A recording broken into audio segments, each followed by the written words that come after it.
దేవాలయపు తెర, దేవాలయపు తెర, పరిశుద్ధ స్థలానికి అతి పరిశుద్ధ స్థలానికి మధ్యలో ఉన్నటువంటి తెర ఏమైందో తెలుసా ప్రియమైన వారులారా? చిరిగిపోయింది. దేవునికి స్తోత్రం.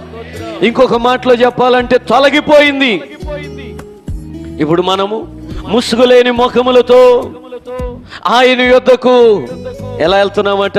సందేహింపక. ఎలా వెళ్ళిపోతున్నాం ఈ రోజున? సందేహించక, ముసుగులేని ముఖములతో, తల దించుకొని తల దాచుకోకుండా ఆయన మనకట్టి అధికారాన్ని ఇచ్చాడు.